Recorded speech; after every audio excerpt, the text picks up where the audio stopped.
함께 말씀 보도록 하겠습니다. 요한계시록 3장 9절에서 12절 말씀입니다. 요한계시록 3장 9절에서 12절 말씀, 우리 한 목소리를 함께 읽도록 하겠습니다. 보라, 사단의 회당 곧 자칭 유대인이라 하나 그렇지 아니하고 거짓말하는 자들 중에서 며칠 너에게 주어 그들로 와서 내 발 앞에 절하게 하고 내가 너를 사랑하는 줄을 알게 하리라. 내가 나의 인내의 말씀을 지켰은즉 내가 또한 너를 지켜 시험의 때를 면하게 하리니 이는 장차 온 세상에 임하여 땅에 거하는 자들을 시험할 때라. 내가 속히 오리니 네가 가진 것을 굳게 잡아 아무도 너의 면류관을 빼앗지 못하게 하라. 이기는 자는 내 하나님 성전의 기둥이 되게 하리니 그가 결코 다시 나가지 아니하리라. 내가 하나님의 이름과 하나님의 성 곧 하늘에서 내 하나님께로부터 내려오는 새 예루살렘의 이름과 나의 새 이름을 그 위에 기록하리라. 아멘. 필라델비아 교회에 대해서 우리 계속 함께 살펴보고 있는데요.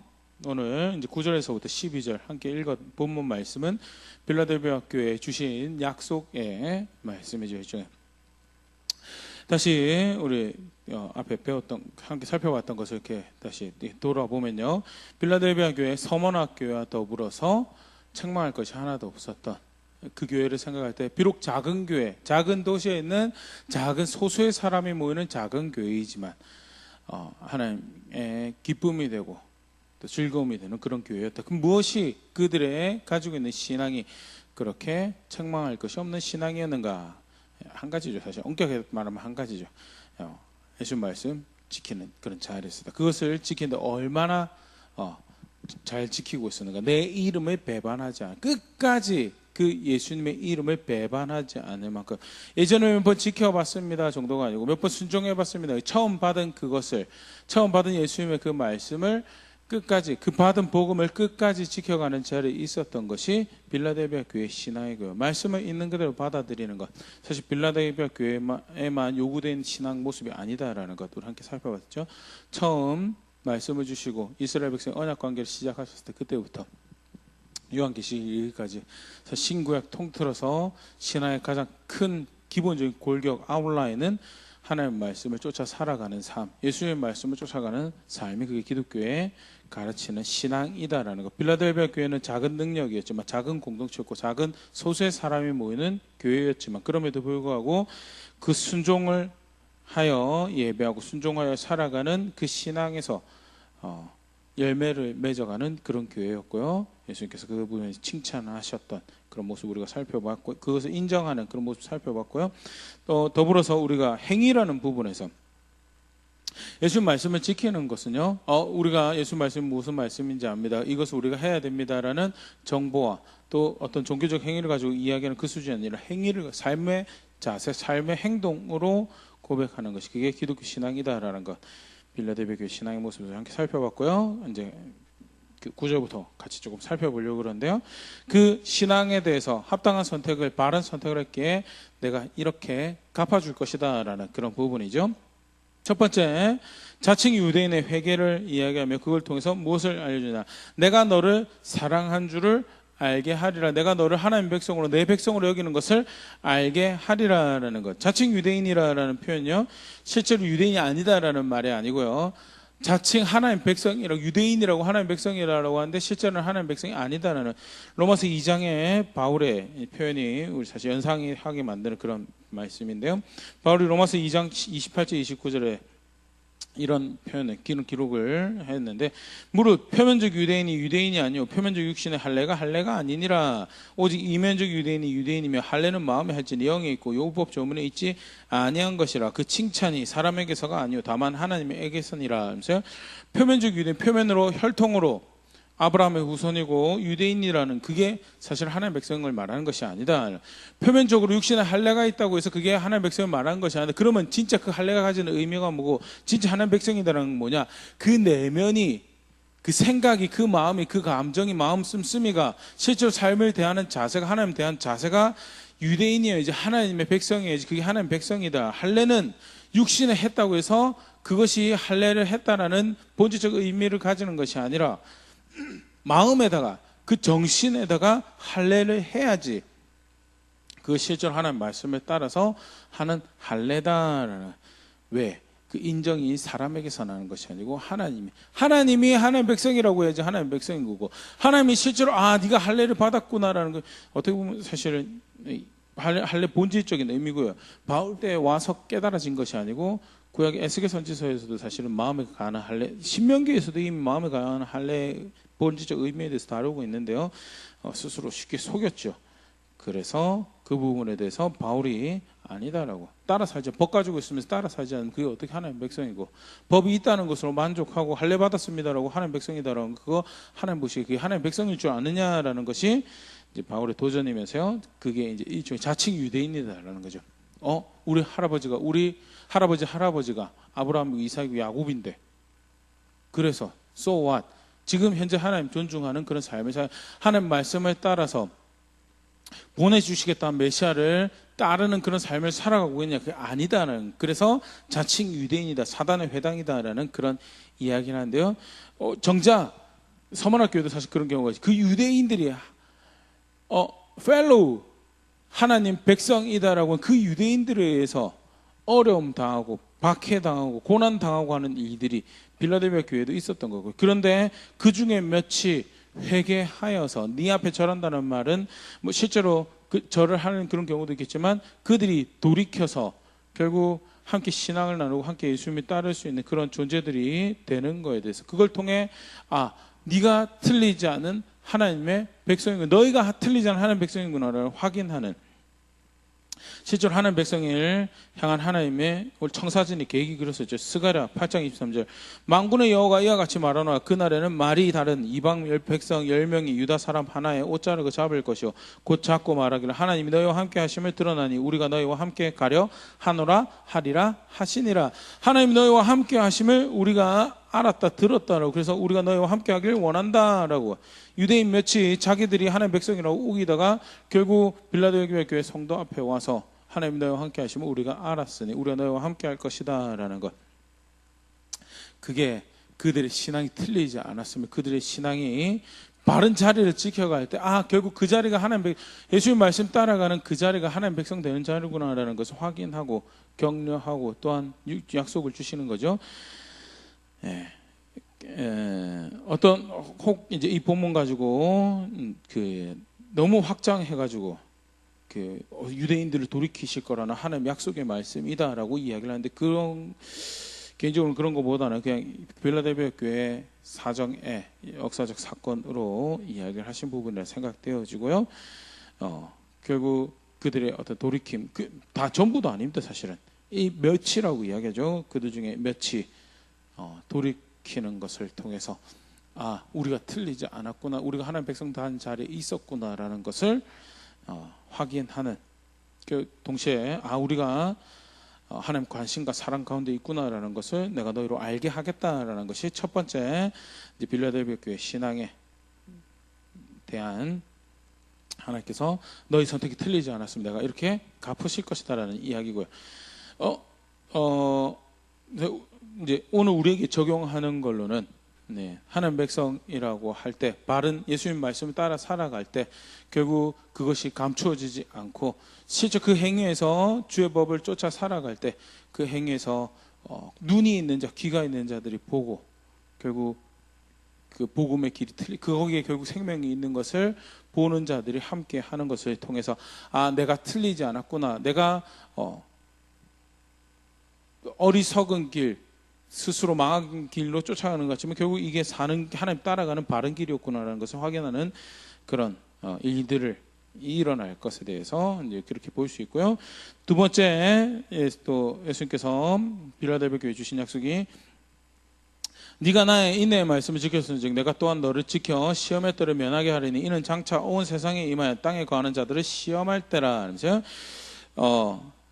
조금 먼저는 이제 시험의 때라는 것이, 환난의 때, 시험의 때 신앙을 테스트하는 때가 사실 신약성경 곳곳에 말씀되어 있죠. 마태복음 24장 7절에서 13절 말씀도 사실 동일한 것을 이야기하고 있는데, 민족이 민족을, 나라가 나라를 대적하여 일어나 있고 곳곳에 기근과 지진이 있으리니 이 모든 것은 재난의 시작이라. 그때 많은 사람들이 너희를 환난 넘겨주겠으며 너희를 죽이리니 너희가 내 이름 때문에 모든 민족에게 미움을 받으리라. 그때 많은 사람이 실족하게 되어 서로 잡아주고 서로 미워하겠으며 거짓 선지자가 많이 일어나 많은 사람을 미혹하겠으며 불법이 성함으로 많은 사람의 사랑이 식어지라. 그러나 끝까지 견딘 자는 구원을 얻으리라. 마지막 때 있을 이에 대해서 이제 잘 보여주고 가르치는 말씀인데요. 우리 분명히 한 가지 기억해야 될 것은 하나님이 이 땅에 유토피아를 짓지 않으실 거다라는 것. 지금 이 땅과 이 하늘 아래 이 땅에다가 이 세상에 하나님 나라를 지으실 것이 아니다라는 것을, 예수님 말씀하신 이 땅이 어떻게 잘 개간되어서 하나님 나라가 될 것이 아니고 이 세상은 어디로 가느냐? 환란으로 가고 있으며 미움으로 가고 있으며 그 거짓의 미혹의 자리로 때로 불법이 성행하는 걸로 가고 있다. 그게 이상한 것이 아니고 악이 갈수록 그렇게 관영하여지는 그런 시대로 갈 것에 대해서 그게 예수님께서 이야기하신 것이고요. 그러기에 우리가 기대해야 될 것은 시험의 때가 계속해서 우리에게 올 것이고 환란이 우리에게 있을 것이라는 것. 이 땅에 우리가 현실에 살아가는 하나님 나라는 하나님 나라에 소속된 걸음을 걸어갈 때 실제로 그 하나님께서 다스리시는 분이기 때문에 단편 하나님 나라를 경험하게 되죠. 그것이 그러나 이 육신의 이 땅에서의 삶의 안녕을 이야기하고 평안을 이야기하고 만족을 이야기하는 그게 아니다라는 거 우리 잘 기억해야 될 것이고, 이 땅에 하나님 나라가 펼쳐간다라는 것이 하나님 통치 복음이 선포되어지는 곳에 하나님의 이름을 인정하고 그를 예배받으시 합당 주로 인정하는 그런 일들이 벌어질 것을 이야기하는 것이지, 이 땅에 하나님 나라가 살기 좋은 나라가 될 것이 그런 것을 의미하는 것이 절대 아닌 거에 대해서 요한계시록에도 결국 마지막에는 어떻게 돼요? 새 하늘과 새 땅을, 새로운 하늘과 새 땅에 펼쳐질 하나님 나라를 이야기를 하고 있는 거예요. 이 땅이 그런 곳이 될 것이 아닌 거에 대해서 먼저 같이 이해할 수 있으면 좋을 것 같고요. 시험의 때가 반드시 있을 것이다라는, 마지막 때를 살아가는 우리는 환난과 시험을 걸어갈 것인데, 예수께서 뭐라고 이야기하고 계시냐면 네가 나의 인내의 말씀을 지켰은즉 나도 너를 지킬 것이다라는, 여기서 면하게 된다라는 것은 사실은 모면하게 된다라는 그런 것보다는요, 그 시험의 때에 강건하게 굳세게 그것을 걸어갈 수 있도록 너의 걸음을 지킬 거. 이게 사실은 이제 일종의 라임을 인내 말씀을 지켰으니 내가 너를 지킬 것이다라는 똑같은 단어로 사용되고 있거든요. 그러니까 면하게 된다라는, 모면하게, 어떤 분들은 이제 이걸 가지고 휴거를 이야기해. 특히 전천전주의로 종말을 해석하는 분들은 휴거를 의미하는 그걸로 이제 이야기하는 그런 분들도 계세요. 근데 그것보다는요, 그 시험의 때, 마지막 환란의 때 걸어갈 때 말씀을 지킨 하나님 백성의 걸음이 그를 지지하고 돕는 신의 힘이 약하여 그의 지식과 지혜가 모자라, 능력이 모자라해서 이리 뒹굴고 저리 뒹굴고 하는 것이 아니고, 비록 환란의 길이고 사망의 음침한 골짜기를 걸어가는 같은 그런 여정이지만 강건하여서 그 걸음을 바르게 걸어갈 수 있도록, 지켜야 될 것 지켜 제대로 걸어갈 수 있도록 그렇게 하실 것이다라는 것이 이제 예수님 말씀을 순종해 따라가는 교회에 주시는 약속이고요. 이것은 예수님께서 하셨던 마지막 기도와도 동일한 이제 그런 이해인데요. 요한복음 17장 15절, 요한복음 기록되어 있는 십자가를 앞두시고 하신 기도죠. 내가 비옵는 것은 그들을 세상에서 데려가시기를 위함이 아니오 오직 악에 빠지지 않게 보존하시기를 위함이니라 하면서 그들이 제자들로서 예수님께서 인내하고 끝까지 순종하고 갈 것을 지켜가는 거예요. 그들의 그렇게 선택하고 하나님 앞에서 자신의 신앙을 고백한 그 자리에 살아계신 하나님으로 내가 그들과 함께 있어 그들의 걸음이 강건하여 끝까지 그 말씀을 지켜간 자리에 있을 수 있도록 내가 너희 힘이 되고 지혜가 될 것이다라는 것을 이야기하는 약속이죠. 절대 그것을 모면하게, 그래서 남들 다 뒹굴고 어렵고 힘든 거, 가난과 공평이 있고 나라가 나라를 대적하고 그렇게 미혹하고 불법이 성행하는 그 자리 가운데 그거 없는 그런 걸 가게 하겠다, 그런 말씀 절대 아니다라는 것, 그렇게 보일 수 있으면 좋을 것 같고요. 하지만 위로와 격려가 되는 것은 신실하게 예수님 말씀을 따라가는 그 자리가 결국 그 길을 걸어가도록 하시는 하나님의 지원과 후원과 돌봄과 관심과 구원과 소망을 발견할 수 있는 그런 자리가 될 것이다라는 것. 그게 빌라델비아 교회 주신 약속이고요. 신실의 신앙을 지켜가는 교회에게 주시는 예수님 말씀에 따라 그 성경에서 말하는 신앙을 그 행위로 펼쳐가는 그 모든 성도에게 주시는 약속이죠. 더불어서 그 다음에 주시는 약속이 속히 올 것이다라는, 속히 올 것이다. 속히 올 것이다라는 게 어떻게 약속이 되느냐라는 부분에서요. 속히 올 것이라는 게 처음에서는 그들의 고생과 고난이 영원히 갈 것이, 길게 갈 것이 아니라는 그런 측면에서 속히 올 것이라는 것이 약속이 될 수 있는 부분이랑 더불어서 속히 온다라는 말이 또 무엇을 의미하는 요한계시록 22장 12절에 보라 내가 속히 오리니 내가 줄 상이 나에게 있어 각 사람에게 그가 행한 대로 갚아주리라. 속히 올 것이다라는 것은 속히 와서 갚아줄 것이 이제 포함된 표현이죠. 그래서 너희가 신실하게 진실되게 걸어간 그 하나님 말씀, 예수님 말씀에서 신실하게 진실되게 그 이름을 배신하지 않고 끝까지 그것을 지켜간 걸음에게 내가 와서 갚아줄 것을 이제 포함하는 그런 말씀이고요. 속히 와서 그 일을 행하실 거예요. 그러면서 다시 한 번 더 이렇게 격려하고 도전하죠. 그러니 가진 것을 굳게 잡아서 하면 오시나라는 그런 마음으로 이렇게 기다리면 어렵죠. 오늘 또 하시오니, 오늘 또 안 오시오니, 오늘 또 안 오시겠지 하면 이제 면류관을 빼앗게 되는, 굳게 잡은 것을 놓치게 되는 그런 일들이 발생하고, 예수님께서 격려하기 내가 속히 올 것이다. 이 일이 끝까지 영원히 가지 않을 것이고 내가 반드시 와서 갚아줄 것이기 때문에, 그러니 굳게 잡은 것을, 가진 것을 놓쳐버리지 말고 굳게 잡고 아무도 너에게 약속한 상급 면류관을 빼앗지 못해. 비유적인 말씀이 그 영광에 참여할 것에 대해서요. 야고보서 1장 12절 시험을 참는 자는 복이 있나니 이는 시련을 견뎌낸 자가 주께서 자기를 사랑하는 자들에게 약속하신 생명의 면류관을 얻을 것이기 때문에 영광의 생명의 영광을 얻을 것에 대해서 면류관이란 승자에게 주는 면류관이라는 표현으로 비유적으로 표현하고 있죠. 요한계시록 2장 10절에도 너는 장차 받을 고난을 두려워하지 말라. 볼지어다 마귀가 장차 너희 가운데에서 몇 사람을 오게 던져 시험을 받게 하리니 너희가 10일 동안 환난을 받으리라. 내가 죽도록 충성하라. 그러면 내가 생명의 관을 너에게 주리라. 서머나교회 주신 약속이었는데요.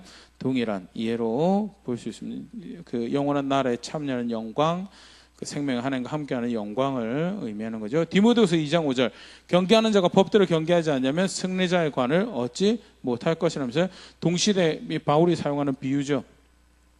동시대에 이제 그 신앙을 설명, 그 꼬린 지점에서 가지는 영광을 면류관으로 표현하며 속히 와서 갚으시는 하나님으로 너희 가운데 내가 가지고 있는 너의 선한 행실에, 착한 행실에 대해서 그 진실되게 지켜야 신앙에 대해서 내가 갚아줄 터이니 그 영광을 빼앗기지 않는 자리에 있어라라는 것이 격려와 더불어 주시는 약속이죠. 11절에 12절에 주시는 약속은요 좀 이렇게 여러 가지로 표현되고 있습니다. 근데 쉽게 표현하면 영원히 함께 할 것이다는, 이기는 자는 내 하나님 성전의 기둥이 되게 하리니 그가 결코 다시 나가지 아니하리라면서요.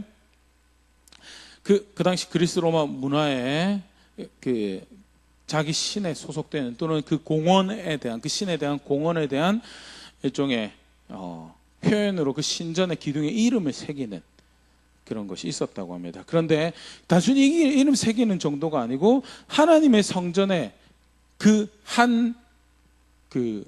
요소로, 기둥으로 너희가 그 하나님 성전에 있도록, 하나님과 함께하는 자리에 있도록 할 것이다라는 것이 예수님 말씀을 진실되게 지켜가는 신앙의 그 선택해 주시는 약속으로 주시는 말씀이며, 그러면 사실 결코 나가지 아니하리라는 것은요, 학자들이 그렇게 설명합니다. 빌라델비아 지역도 이제 그 앞에 나오는 사대와 더불어서 그 지진을 경험하게 되는, 특히 이제 그 주후 17년, 18년에 있었던 큰 지진에는 정말 도시 자체가 거의 완파되는 그런 지경이 있어서 도시 바깥으로 나가게 되는 그런 일들이, 터전을 잃어버리고 밖에 나가는 그런 일들이 발생을 했던 것이 도시의 역사예요. 그렇기 때문에 밖에 나간다라는 의미가 무엇보다도 자기 터전을 지키지 못하고 밖에 나간다는 의미가 무엇보다도 잘 이해되는 그런 사람들에게 하나님의 성전의 기둥이 되어서 나가는 일이 없도록, 그런 요동치는 일에,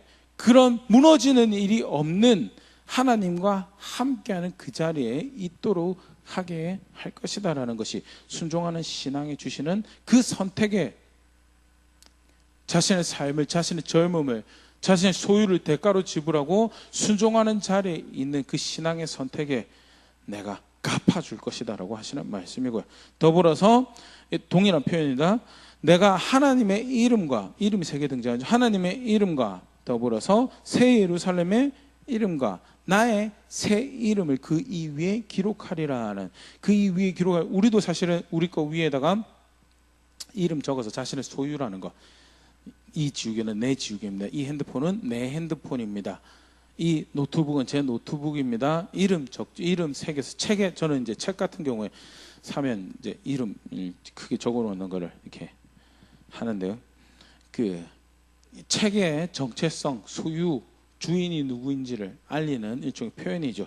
근데 신실하게 예수님의 말씀에 끝까지 배신하지 않고 순종하는 이들에게 그 이 위에 무엇을 주냐? 하나님의 이름을 주고 하나님의 나라의 이름을 주고 나의 새 이름이라는 것은, 예수님의 새 이름이라는 것이 그리스 로마식으로 치면 이제 신의 영광스러운 이름, 감춰졌던 특별히 그 친밀함이 허락된 존재들에만 밝히는 새 이름이라는 것이 그런 것이 있대요. 그런데 예수님의 새 이름이라는 건 사실 없죠. 그런 보다는 그 죽으시고 부활하신 예수님의 영광스러운, 그 승천하신 새로운 정체성 또는 그 영광스러운 본체를 의미하는 것으로 이해하고, 그 예수님의 이름을 그 위에, 그래서 쉽게 말해서 그 신앙의 성도를, 그 신앙의 교회를 무엇과 관련하여 이름 이렇게 그는 하나님께 속한 사람입니다. 그는 그 하나님 나라에 관련한 속한 사람입니다. 그는 그 예수님의 사람입니다. 영광의 주 하나님 우편에 앉으신 그 예수님의, 죽으셨다가 다시 살아나신 그 하나님 메시아의 사람입니다라는 것을 내가 너에게 허락할 것입니다. 그렇게 하나님과 함께하는 존재로 내가 너를 여기겠다라는 것이 시적인 표현이고 아름다운 묘사, 그림 같은 표현이죠. 12절에 주시는 약속이죠. 더불어서 분명하게 이제 가르치고 있는 약속들을 더불어서 두 가지가 우리 생각해 볼 수 있는 게 있는데요. 하나는 오늘 오전에도 사실은 의도한 건 아니에요. 좀 동일한 메시지를 우리가 보게 되는데, 나를 존중하는 자를 내가 존중히 여길 거다라는 게, 나를 존중히 여긴 자를 내가 존중히 여길 거다. 하나님께서 은혜로우신 분이신 것을, 우리 은혜로 구원받는 걸 알죠. 심지어는 마태복음 5장 45절에 이렇게 말씀하셨는데요. 이같이 한즉 하늘에 계신 너희 아버지의 아들이 되리니 이는 하나님이 그 해를 악인과 선인에게 비춰주시며 비를 의로운 자와 불의한 자에게 내려주시며 햇볕을 악인과 선인에게 모두 허락하시죠. 선한 사람에게만 허락해 주지 않고, 그리고 비를 내리는 것을 의로운 자 불의한 자에게 다 내려주시는 것처럼 하나님은 불의한 자에게도 은혜를 베푸시는 자비롭고 은혜로움이, 더더군다나 그 자비와 은혜에 의해서 우리가 구원을 받는다고 할 때 자칫 어떻게 쉽게 생각을 하면 모든 것이 은혜인데, 모든 것이 은혜다라는 것을, 그러기 때문에 나는 아무것도 할 것이 없고 안 해도 됩니다라는 것으로 이해하기 쉽고요. 굉장히 수동적이고 소극적인 자리 자신을 방치해버리는 그런 이해를, 그런 이상한 신앙의 자세를 가지게 되는 그런 경우는, 하나님이 자비로우시다라는 것, 하나님께서 은혜로우시다라는 것은요, 결국 무엇을 이야기하냐면 그 은혜의 주를 선택하라는, 그 은혜의 주를 존중하라는 것이죠. 그 은혜로 너 스스로를 방임하고 방종하라는 것을 의미하는 것이 아닙니다. 그래서 그 하나님 은혜의 주인에 따른 신앙이 결국 뭐냐? 내가 그 은혜의 주인을 선택하고 내가 그 은혜의 주인을 존중하고 결정하는, 그게 신앙이다. 악인에게도 해를 비춰주고 악인에게도 비를 내리시지만 그렇다고 해서 그 악인을 구원하시느냐? 그건 또 다른 이야기다라는, 그 은혜의 주인을, 그 은혜를, 그 생명을, 그 자비를, 내 삶을 의탁할 분은 결국 그래서 이분밖에 없구나라는 것을 발견해내는 그 실마리가 되는 것이고, 그 격려와 도전이 되는 것이고, 그걸 통해 결국 어느 자리에 이르러야 되죠? 내 자유의지를 들여서, 내 의지를 들여서 이분이 나의 하나님이십니다, 이분이 나의 구원이십니다라는 것을 선택해가는, 빌라델비아 교회는 그것을 순종으로 고백을 해냈고요. 그 순종으로 고백해가는 것을 하나님께서 맞다, 바른 선택이다, 의로운 선택이었고 잘하였다라고 칭찬하신 것이, 격려하시는 것이, 내가 그래서 너의 바른 선택 내가 이렇게 갚아줄 거다라는 것이 오늘 우리가 쭉 봤던 내가 너를 사랑하고 함께하는 백성인 것을 내가 너로 알게 할 것이며 시험의 때 내가 너의 힘과 능력이 될 것이며 속히 와서 내가 너의 선한 선택에 갚아줄 것이며 나와서 영원히 함께할 백성으로 너를 여기겠다라는 것이 결국 바른 선택에 대한 하나님 갚으심으로 존중하는 자를 존중히 여기시는 것에 대해서 마태복음 10장 32절 33절 누구든지 사람 앞에서 나를 시인하면 나도 하늘에 계신 내 아버지 앞에서 그를 시인할 것이요 누구든지 사람 앞에서 나를 부인하면 나도 하늘에 계신 내 아버지 앞에서 부인하리라. 어떻게 보면 은혜의 주인이라고 가르치신 것, 해를 비추시고 비를 내리시는 분이시다라는 그 사실과 대치되는 것 같지만 사실 함께 어우러지는 이해들. 그렇기 때문에 그 주인을 존중하는 선택을 하는 것.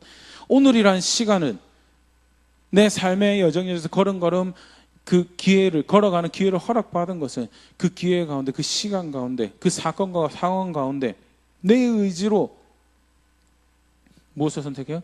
내가 은혜의 주인을 존중합니다. 나의 살 길은 다른 길이 없습니다라는 것을 선택할 기회를 얻고요. 그 기회를 통해 존중하는 것을 고백한 백성에게 살아계신 하나님이 나도 너를 존중하겠다는, 네가 나를 선택해 나도 너를 선택하겠다라는 것이 사실 오늘 빌라델비아 교회 주신 약속에서 우리가 다시 볼 수 있는 거죠. 그렇기 때문에 무엇을 선택해 가야 되는가, 오늘 읽지는 않았지만 결국 그래서 결론은 귀 있는 자는 성령의 교회들이 하신 말씀을 들어라. 정말 귀가 있으면 듣고, 그래서 뭘 선택해야 될지 다시 분명히 하라는, 박해가 없었던 것이 아니죠. 어려움은 없었던 것이 아니죠. 그래도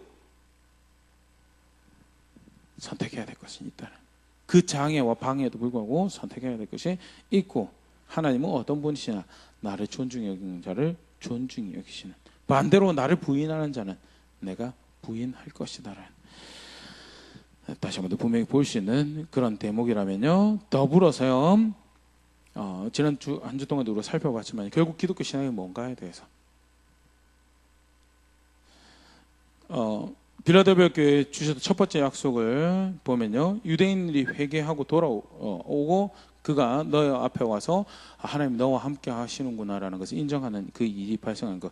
사실은 하나님이 너와 함께 하시구나라는 거 인정하는 것, 그 일, 모든 하나님 백성에게 주신 약속, 스가랴 선지자를 통해서 하나님께 주신 약속이었다는 것. 쉽게 말해서 빌라델비아 교회에만 해당하는 약속이 아니었다라는 것. 시험의 때 강건하게 하시겠다라고 하신 거예요. 우리 요한복음 17장 5절 말씀, 15절 말씀 살펴봤지만 예수님이 예수 믿는 모든 제자들을 위해서 기도하시는, 예수님께서 그들을 위해서 주시는, 그들을 위해서 비는 은총이고, 하나님께서 하나님 백성 가운데 신실하게 하나님 따라가는, 그리스도 안에서 하나님 따라가는 하나님 백성들에게 행하실 일, 악에 빠지지 않고 걸어갈 수 있도록 은총을 베푸시고 은혜를 베푸실 거다라는 것. 그렇기 때문에 너의 걸음을 지켜서 바른 것, 의로운 것, 거룩한 것 선택하기 위해서 수고하고 애써라라는 것. 왜? 하나님 도와주실 거기 때문에. 모든 제자들에게 주신, 모든 성도들에게, 모든 교회에 주신 약속이었죠. 속히 올 것이라는 것도 빌라델비아 교회만 이야기한 것이 아니었고요. 요한계시록 22장에 마지막에 다시 한 번 더 모든 교회를, 모든 성도를 향해 주시는 말씀이었고, 영원히 함께 하실 거다라는 것도 요한계시록 21장에 주시는 말씀이었죠. 21장 3절 4절 내가 들으니 보좌에 큰 음성이 나서 이르되 보라 하나님의 장막이 사람들과 함께 있음에 하나님이 그들과 함께 계시리니 그들은 하나님의 백성이고 하나님 친히 그들과 함께 계셔서 모든 눈물을 그 눈을 닦아주시는 다시는 사망이 없고 그 눈을 닦아주시니 다시는 사망이 없고 애통한 것이나 고가는 것이나 아픈 것이 다시 있지 아니하리니 처음 것들이 다 지나갔음이러라 라면서 모든 제자들, 모든 성도들, 모든 교회에 주시는 약속이었다는, 그렇다라고 한다면 빌라델비아 교회가 보여준 신앙이 단순히 어떤 특수한 교회의 특수한 고백이 아니라 일반적 기독교 신앙으로서 그 약속을, 그 하나님 나라에 대한 약속을 누리고 그것을 향해 걸어가는 그 신앙의 모습이다라는 것.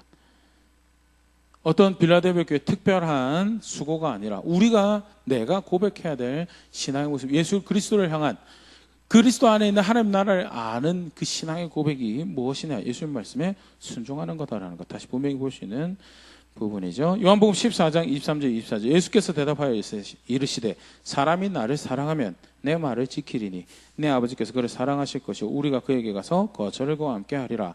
나를 사랑하지 아니하는 자는 내 말을 지키지 아니하나니 너희가 듣는 말은 내 말이 아니요 나를 보내신 아버지의 말씀이니라. 라면서요. 예수님 사랑하면 예수님 구원의 하나님 알고 그를 존중하고 그를 따르고 그렇게 그를 사랑하는 그와 함께 하길 바라는 그 신앙은 뭘로 고백되냐? 뭘로 드러났냐? 내 말을 지키는 것으로. 반대로 그렇기 때문에 내 말을 지키지 않는, 나를 사랑하지 않는, 나를 사랑하지 않는, 내 말을 지키지 않는, 백날 첫날 교회 다니고 헌금하고 소중합니다. 나쁘지 않습니다. 그런데 그것이 진실된다면, 정말 그것이 주를 위한 고백이라면 실제 삶에서 뭐가 있어야 되느냐? 어떻게 해서 예수님 말씀 따라 살려고 하는 그런 고백이, 그게 기독교 신앙, 그게 하나님 나라를 향한 신앙의 고백이다라는 것. 자칫 그렇지 않다면요, 우리가 예배하는 것 스스로 속이고요, 우리가 교회 사역하는 것 스스로 속이고요, 헌금하는 것 스스로 속일 수 있다라는 거예요. 바리새인들이 그랬죠. 예수님 말씀, 바리새인들의 문제는 외식하는 거였다라는 것. 말씀이 없었던 게 아니고요, 말씀에 대한 이해가 없었던 게 아니고요, 문제는 그거 갖고 살지 않았다라는 거예요. 왜 살지 않냐? 그만큼 존중하지 않았기 때문에. 그래서 이런저런 핑계대면서 자기 마음대로 버리고 싶고 버리고 온갖 핑계대면서 합리화시키면서 그런 거 안 해도 하나님 사랑하며 살아갈 수 있는 백성처럼 만들어버리면, 그럼 바리새인 꼴 나는 거고요. 기독교 신앙은 뭐냐? 나를 사랑하면 내 말을 지키는 것이고 나를 사랑하지 않는 자 내 말을 지키지 않는 것이다. 빌라델비아 교회에 주신 약속, 너무 감격스러운 모습이죠. 갚아주신다라는, 갚아주신다. 그래서 교회의 선택이, 빌라델비아 교회 그 신앙의 고백이 허황된 꿈을 쫓는 것이 아니었고, 허상을 쫓는 것이 아니었고, 허영을 쫓는 것이 아니었고, 살아계신 하나님을 선택하는 걸음이었다라는 것. 그래서 살아계신 하나님이 존중하는, 그를 존중 여긴 자를 존중하시는구나라는 것에 대해서 다시 분명히 보여주시는 거라면요, 더불어서 그 신앙은 예수님 말씀 순종하는 거다라는 것. 빌라델비아 교회 정말 아름다운 모습이고, 살펴보면서 도전이 참 많이 되는 모습이고, 실제로 이 교회를 하나님께서 얼마나, 예수님께서 얼마나 기뻐하셨을까라는 그런 생각을 저절로 하게 되는 그런 모습인데요. 나는 그런 자리에 있는가? 하나님 반드시 살아계십니다. 그래서 의지도 계시고 목적도 계시고 기준도 가지고 계시고, 그래서 기뻐할 만한 교회는 함께 기뻐하고요, 슬퍼할 만한 신앙, 슬퍼할 만한 성도, 슬퍼할 만한 교회는요 슬퍼하십니다. 애통해 여기시고 안타까워 하시고 돌이키길 바라시고 다시 말씀을 주시고 상황과 사건을 통해서 하나님 향한 순전한 신앙을 고백할 수 있는 기회들을 허락하시죠. 나는 어떤 자리에 있는가? 나는 무슨 신앙을 고백하고 있는가? 오늘 말씀에 다시 돌아볼 수 있으면 좋을 것 같고요. 바른 선택에 대한 바른 갚으심이 있다라는 것. 그게 우리가 기대해야 되는 거죠. 사실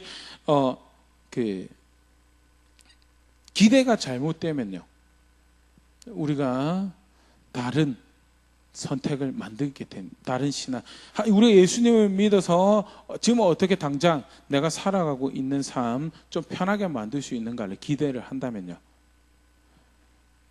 그러면 그걸 위한 신앙을 만들어내겠죠. 성경대로 따라갈 수 없고요.